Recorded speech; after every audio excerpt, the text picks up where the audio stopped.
لبيك اللهم لبيك لبيك لا شريك لك لبيك। সম্মানিত ভিউয়ার্স, আসসালামু আলাইকুম রাহমাতুল্লাহ। আজ আমি যে বিষয়টি নিয়ে আলোচনা করব আর তা হচ্ছে হজ কিংবা ওমরা করতে গিয়ে আমরা প্রায়শই চিন্তায় পড়ে যাই কোন এলাকায় থাকব, কোন এলাকায় থাকলে একটু তুলনামূলকভাবে কম সময়ের মধ্যে কাছাকাছি জায়গায় কম সময়ের মধ্যে আমরা মসজিদে যেতে পারি এবং কষ্ট একটু কম হয়। এই বিষয়টি নিয়ে রিসার্চ করতে গিয়ে অনেকে অনেক বিষয় ভাবেন, চিন্তা করেন। যারা কোন এলাকায় থাকবেন এই বিষয়টি নিয়ে চিন্তা করছেন তাদের জন্য আজকের ভিডিওটি সহায়ক হতে যাচ্ছে। বাঙালি হাজী সাহেবরা যারা একটু ভিআইপি বেশি টাকা খরচ করতে চান তাদের জন্য খুব সহজেই তারা জমজম টাওয়ারে বেছে নেন। জমজম টাওয়ারে থাকতে গেলে একটু বেশি টাকা খরচ করলে সেখানে থাকা যায় 5 স্টার হোটেলগুলোতে। কিন্তু যারা একটু কম খরচে সাশ্রয়ী মূল্যে কিন্তু কাছাকাছি জায়গায় থাকতে চান তাদের জন্য একটু চিন্তার বিষয় হয়ে দাঁড়ায় কোন এলাকায় থাকলে কাছাকাছি থাকা যাবে। তবে পবিত্র কাবার চারপাশেই অনেক এলাকা জুড়ে হোটেল গুলো রয়েছে। তার মধ্যে সব থেকে বেশি বাঙালিদের যেটা পছন্দ সেটা হচ্ছে মেসপালা এলাকায় থাকা। আর মেসপালা এলাকাটা কেমন, আজকে আমি আপনাদেরকে সেই মেসপালা এলাকাটা ঘুরিয়ে দেখাবো। আপনারা দেখতে পাচ্ছেন এটি হচ্ছে কেদুয়া ব্রিজ। এই কেদুয়া ব্রিজ থেকে পবিত্র কাবার দূরত্ব 1 কিলোমিটারের কাছাকাছি। এখান থেকে পায়ে হেঁটে গেলে আপনি 8 থেকে 10 মিনিটের মধ্যে মসজিদের চত্বরে পৌঁছাতে পারবেন। এই যে কেদুয়া ব্রিজটি দেখতে পাচ্ছেন, এই কেদুয়া ব্রিজের বাহিরেই রয়েছে বাংলাদেশের হজ মিশন। এই কেদুয়া ব্রিজ থেকে সোজা গেলে কাবা, এক পাশে রয়েছে কঙ্কারিয়া আর এক পাশে রয়েছে নাক্কাসা এলাকা। তো কেদুয়া ব্রিজ দিয়ে যদি আপনি ঢোকেন, কেদুয়া ব্রিজের এই জায়গাটা থেকেই শুরু হয় ইব্রাহিম খলিল রোডের বিল্ডিং গুলো। মূলত যারা এজেন্সির লোকজন বলে যে আপনারা ইব্রাহিম খলিল রোডে থাকবেন, তারা এই রোডটিকে কেন্দ্র করেই এই রোডের আশেপাশে যে সমস্ত হোটেলগুলো রয়েছে সেই জায়গাগুলোকেই মূলত বোঝানো হয়। এটাই হচ্ছে সেই ইব্রাহিম খলিল রোড। আপনারা দেখতে পাচ্ছেন গাড়ি চলাচল করছে, যদিও সবসময় গাড়ি চলাচল এই স্থানটিতে করতে পারে না। এখানে একটি বিড়ম্বনা হচ্ছে এই ব্রিজের ভেতরে সবসময় গাড়ি চলতে দেয় না।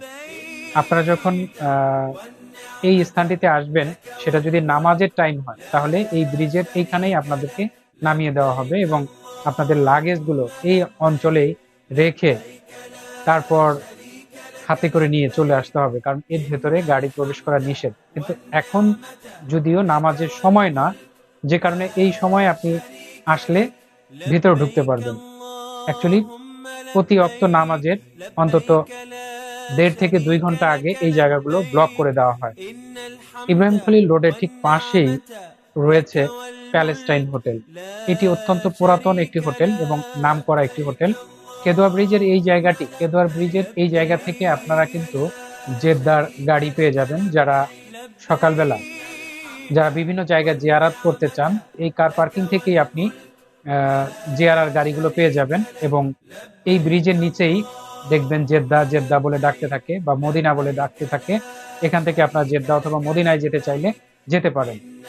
এখন আমরা যে স্থানটিতে যাচ্ছি এটি হচ্ছে কাবার দিকে মুখ করে আমরা হাঁটছি। কাবার দিকে হাঁটলে হাতের ঠিক বামেই আপনারা দেখতে পাবেন এটি হচ্ছে প্যালেস্টাইন হোটেল।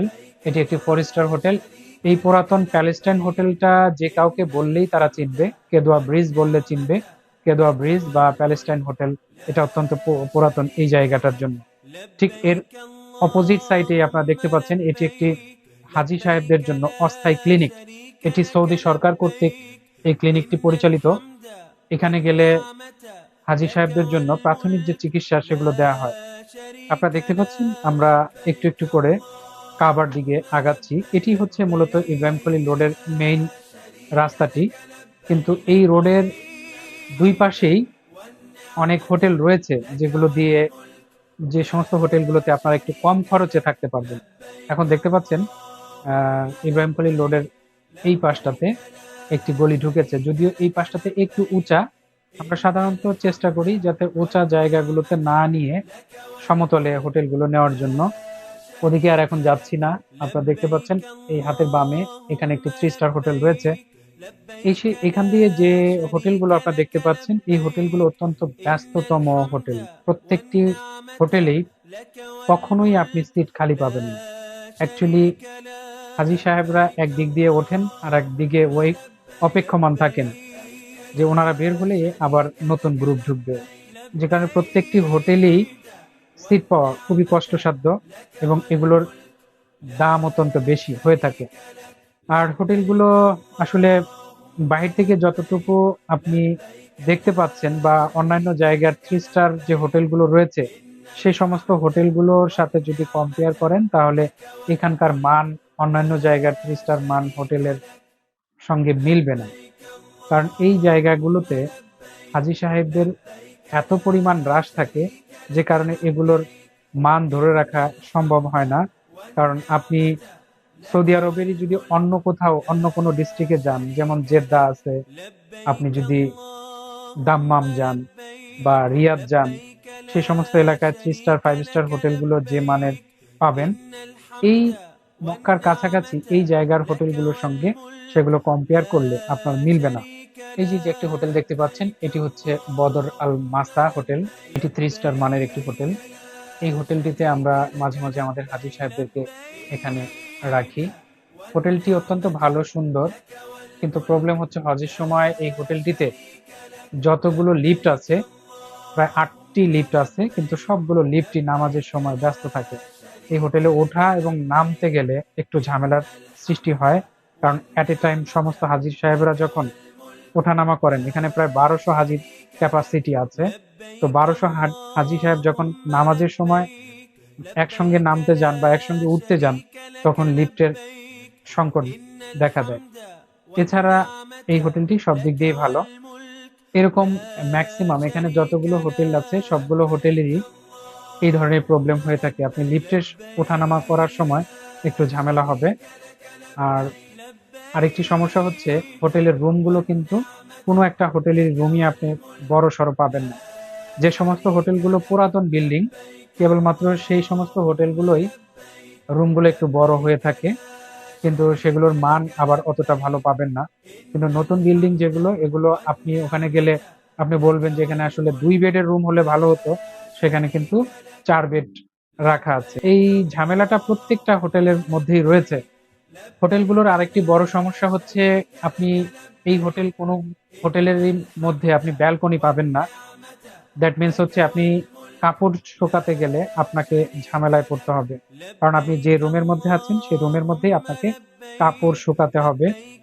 এই রুমের মধ্যে কাপড় শুকানোটা একটি বিড়ম্বনা, কারণ হচ্ছে সেখানে দড়ি ঝোলানোর মতো জায়গা নেই। তারপরেও আমরা কষ্ট মষ্ট করে কোনোভাবে সেই দড়িগুলো ঝুলিয়ে সেখানে কাপড় শুকানোর ব্যবস্থা করি। মক্কাতে এই বিষয়গুলো আপনাদেরকে মাথায় রেখে হোটেলগুলো নিতে হবে। আপনি কোনো হোটেলেই এমন পাবেন না যে এখানে আপনি কাপড় শুকাতে পারেন। আর এই বড় বড় হোটেল যেগুলো রয়েছে, এই সমস্ত হোটেলের রেস্টুরেন্টের যে খাবারগুলো, এই খাবারগুলো অত্যন্ত কস্টলি হয়ে থাকে এবং সেগুলো আমাদের বাঙালি রুচির মধ্যেও পড়ে না। কারণ আমরা বাঙালিরা ভাত, মাছ, ডাল এগুলো পছন্দ করি।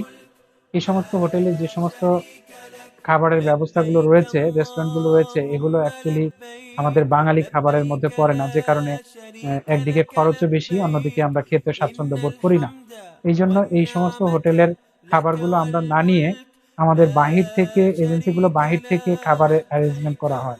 এখন আমরা যে রোডটাতে ঢুকছি এটি হচ্ছে দাখেলা রোড। এই দাখেলা রোডের একটি বৈশিষ্ট্য হচ্ছে এই রোডের এখন যতগুলো আপনারা হোটেলগুলো দেখতে পাচ্ছেন, এই হোটেলগুলো কিন্তু সব বন্ধ হয়ে গেছে। তার মানে হচ্ছে এই পুরা মেসফালা এর এলাকা জুড়েই সৌদি সরকারের কিছু প্ল্যান রয়েছে 2030 সালের মধ্যে সমস্ত হোটেল ভেঙে ফেলবে। আপনি যত হোটেল দেখতে পাচ্ছেন এই কোনো হোটেলই থাকবে না, এগুলো সবই একটা সময় ভেঙে ফেলবে। পর্যায়ক্রমে এগুলো ভাঙা হচ্ছে। এই যে যে এলাকাটা দেখতে পাচ্ছেন, এই হোটেল যতগুলো আছে আশেপাশে, এই হোটেলগুলো এখন অলরেডি বন্ধ করে দেওয়া হয়েছে। এই সাইটটাতে এখন ঢোকা নিষেধ। এগুলো কনস্ট্রাকশনের কাজ চলছে, ভেঙে ফেলার কাজ চলছে। তো খুব শিগগিরই এই এলাকাগুলোকে সমতল করে এখানে মসজিদের এরিয়া বাড়ানো হবে। মসজিদের যে চত্বর, সেই চত্বর এই এলাকাটা দখল করে নিবে। এখন আমরা অনেকেই ভয় পাই যে এত দূর থেকে কিভাবে হেঁটে মসজিদে যাব, কিন্তু 2030 সালের পরে এই এলাকাতে আসলে কোনো হোটেলই থাকবে না। এই পুরা এলাকাগুলোই তখন হয়ে যাবে মসজিদের চত্বর। তাহলে বুঝতেই পারছেন মসজিদের সীমানা কত বড় এলাকা জুড়ে বৃদ্ধি বৃদ্ধি করা হচ্ছে। এই যে জায়গাগুলো দেখতে পাচ্ছেন, এখান থেকে হারামের দূরত্ব 5 থেকে 7 মিনিটের হাঁটা পথ। কিন্তু এই 5 থেকে 7 মিনিট হাঁটতে গেলেই আমরা অনেক চিন্তায় পড়ে যাই যে এত দূর থেকে কিভাবে যাব। এখান দিয়ে পুরা এলাকা জুড়েই মসজিদের যে জামাত, হারামের যে জামাত, সে জামাতটা চলে আসে এই পুরা এলাকা জুড়ে। মেসফালা বা ইব্রাহিম খলিল রোড বললেই আমরা যে জায়গাটি মাথায় চলে আসে, আর তা হচ্ছে কবুতর চত্বর। আপনারা এই স্থানটিতে কবুতর চত্বর দেখতে পাবেন। এই জায়গাটিতে হাজী সাহেবেরা এই কবুতর চত্বরে কবুতরদের জন্য খাবার কিনে কিনে কবুতরদেরকে খাওয়ানো হয়, এবং এই জায়গাটাতে মূলত আস্তে আস্তে এখন ফাঁকা করে ফেলা হচ্ছে। এখান দিয়েও একটা সময় অনেকগুলো হোটেল ছিল, যেগুলো এখন ভেঙে ফাঁকা করা হয়েছে। এই জায়গাটিতে এখন বাসের স্টপেজ বানানো হয়েছে। যদিও এই কবুতর চত্বরে দেখবেন প্রায় সময়ই হাজী সাহেবরা কবুতরদের খাবার কিনে খাওয়াচ্ছেন, এবং এই জায়গাগুলোতে নামাজ হয়। এই কবুতর চত্বরের আশেপাশে বলতে বোঝানো হয় হচ্ছে এই ইব্রাহিম খলিল রোড, হিজরা রোড বা মুন্সিয়া রোড, এই এলাকাটা। এই পুরা এলাকাটা একই দূরত্ব, একই সমান জায়গা। অ্যাকচুয়ালি এখান থেকেই 3টা রোড চলে গেছে, সেম দূরত্বেই এই 3টা রোড চলে গেছে। কবুতর চত্বরটি ঠিক জমজম টাওয়ারের নিচে অবস্থিত। জমজম টাওয়ারটি আপনারা দেখতে পাচ্ছেন, জমজম টাওয়ারের নিচে এই ফাঁকা জায়গা, এটাই হচ্ছে কবুতর চত্বর। কবুতর চত্বরে বেশিরভাগ সময় আপনারা দেখতে পাবেন এখানে ফ্রি পানি দেওয়া হয়, বিভিন্ন খাবার দেওয়া হয়। রমজান মাসে ইফতার বিতরণ করা হয় এই কবুতর চত্বরে। এই জায়গাটিতে অ্যাকচুয়ালি হাজী সাহেবরা বেশি এখান দিয়ে থাকেন, এই জন্য হাজী সাহেবদের জন্য বিভিন্ন কোম্পানির পক্ষ থেকে অথবা কেউ ব্যক্তিগতভাবে হাজী সাহেবদের খেদমত করার জন্য এখানে অনেক প্রকার খাবার দাবার এই কবুতর চত্বর এলাকায় ফ্রি বিতরণ করে। জমজম টাওয়ারের পর, জমজম টাওয়ারটি হচ্ছে 5 স্টার। এরপরে ইব্রাহিম খলিল রোডের মুখে রয়েছে জবালে ওমর। এই জবালে ওমর যে হোটেল, এটিও 5 স্টার হোটেল। এই জবালে ওমর হোটেলটি দেখতে পাচ্ছেন, এই জবালে ওমর হোটেলের পরেই রয়েছে বুরুজ আল সুলতান, এবং এরপরে যে হোটেলগুলো রয়েছে এগুলো 3 স্টার মানের হোটেল। এই 3 স্টার মানের হোটেলগুলো মধ্যেই বাঙালি হাজী সাহেবরা বেশি অবস্থান করেন, এবং এরপরে আশেপাশে যে হোটেলগুলো রয়েছে আপনারা দেখতে পেলেন, অ্যাকচুয়ালি এগুলোই হচ্ছে মেসফালা রোড।